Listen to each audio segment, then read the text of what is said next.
अस्सलाम वालेकुम वरहमतुल्लाहि वबरकातुहू। दोस्तों आउं यानी हसन अब्बासी मां जेकॾहिं मुंहिंजो चैनल पहिरियों दफ़ो ॾिसी ऐं ॿुधी रहिया आहियो त बराए महिरबानी मुंहिंजे चैनल खे सब्सक्राइब कंदा, बेल आइकन खे क्लिक कंदा ऐं जेकॾहिं मुंहिंजी ऑडियो पसंदि अचे त उनखे लाइक कंदा ऐं कमेंट बॉक्स में पंहिंजी राय खां आगाह कंदा।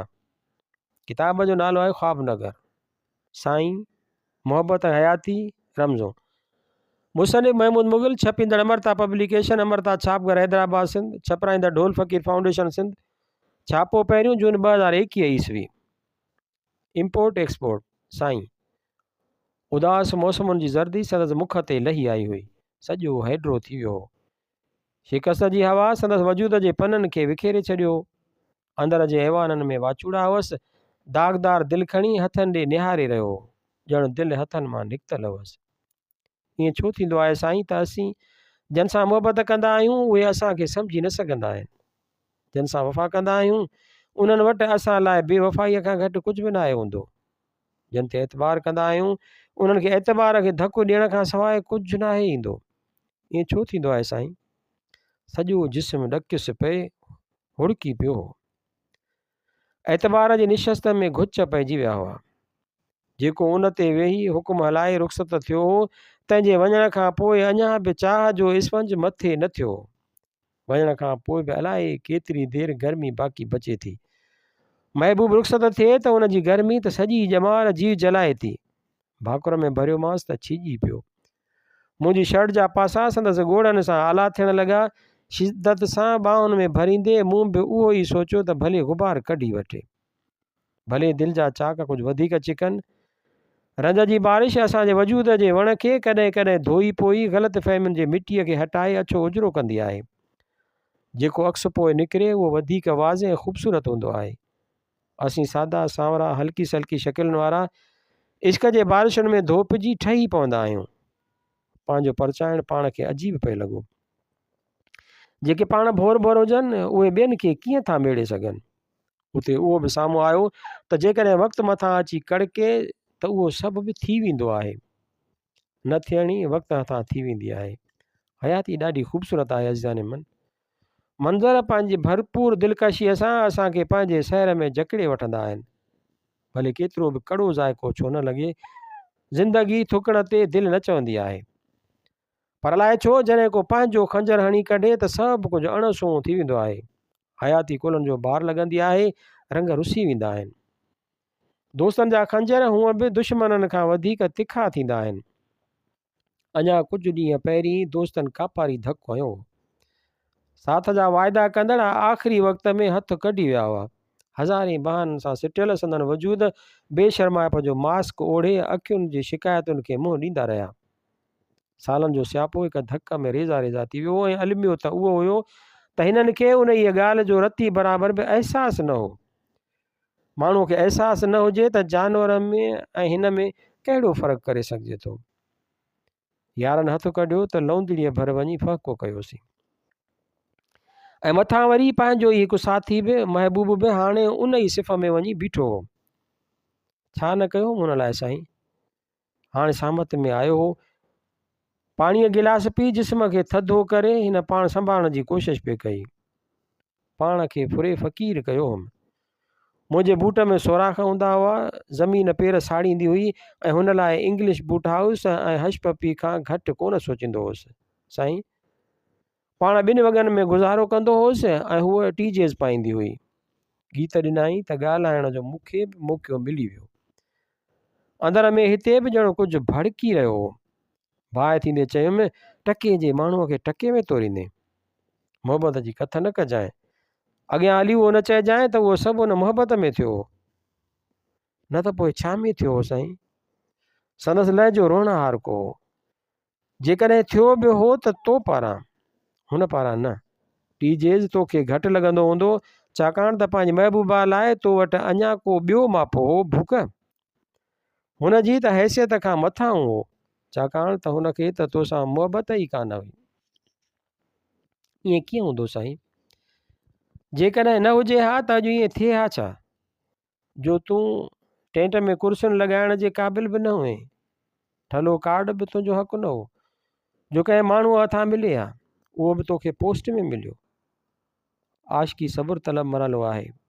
अलाए केतिरा पल सोचणो पवे थो, बल्कि सोचणो ई सोचणो पवे थो।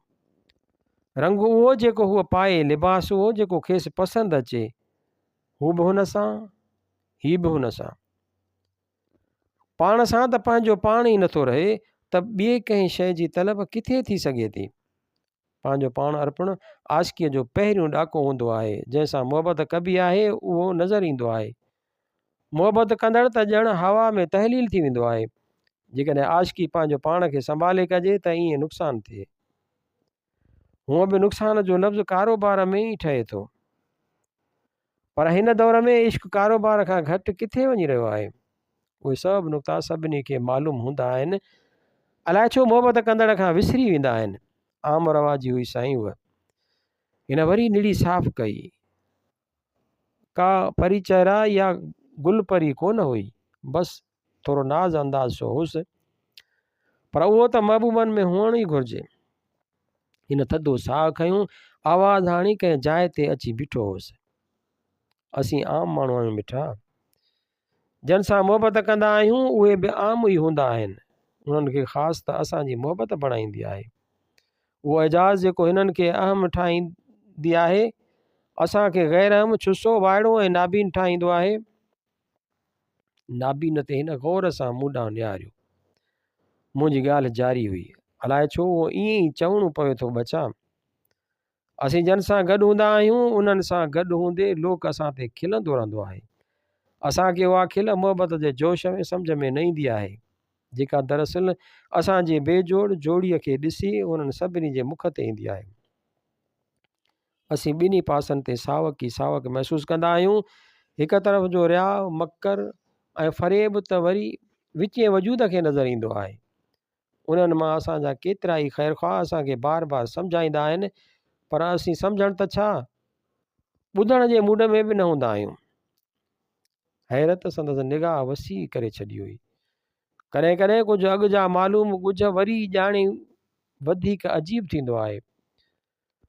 उहो अहसासु थींदो आहे त ख़बर त पहिरीं बि हुई।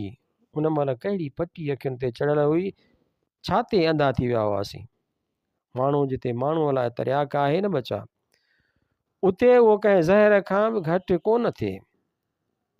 माण्हू ई माण्हूअ जो कदु ठाहे थो ऐं माण्हू ई संदसि टंगुनि खे कातर थो करे। तो नाहे ॾिठो त कीअं माण्हू माण्हूअ खे ॾाकण ठाहे सभु मरला तय करे थो।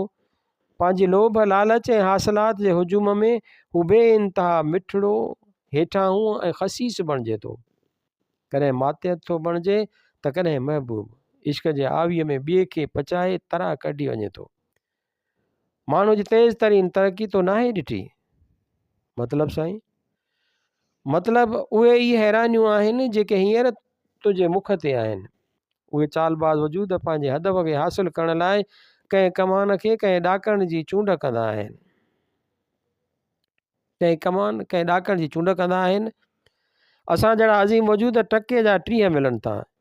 हिकु नंढड़ी मुर्ख का आजिज़ी, का मिंथ असांजा लाह कढे थी। ॼार में फासी था पऊं, पंहिंजो पाण वणण थो लॻे साम्हूं वारे जे एतबार में त हुनखे सिर्फ़ु ऐं सिर्फ़ु असां सां चाहु आहे ऐं निस्बत आहे। असीं सॼे जग खे खणी दुश्मन बणाईंदा आहियूं। हालत उहा हूंदी आहे जो असांजा पंहिंजा बि पंहिंजा न आहिनि रहंदा, ऐं पोइ जॾहिं उहो काज सरी वेंदो आहे, खेनि असांजी मार्फत मंज़िल मिली वेंदी आहे त कंहिं चूसियल चॿाड़ियल हॾीअ जियां हू असांखे उछलाए छॾींदा आहिनि। वक़्त जो जानवर असांखे खाइणु शुरू कंदो आहे, ऐं जे हू न बि खाए त बि असीं त जहिड़ा हूंदा आहियूं तहिड़ा न। पंहिंजो ॾाकण तौरु इस्तेमालु थियण जो अहसासु छा घटि ज़िलतूं आणे थो। अंदर में का ॼर हुई, लफ़्ज़ भड़का ॾेई निकिरंदा रहिया, हुन जा ॻोढ़ा सुकी विया हुआ। हैरतुनि सां निहारींदे चयाईं, सभु महबूब अहिड़ा हूंदा आहिनि साईं। मुंहिंजो कंधु झुकी वियो। हाणे लॻुमि त मुंहिंजे अखियुनि जा आबखार भरजण वारा आहिनि। हिमत करे चयुमि, नसीबनि सां मिलंदो आहे प्यार जाने अज़ीज़, ऐं उनखां वधीक बानसीब उहो आहे जंहिंजो महबूब सचो हुजे। हाणे दुनिया में ईअं बि कोन्हे त रुॻो धोखो हुजे, पर बहरहाल आहे त सही न।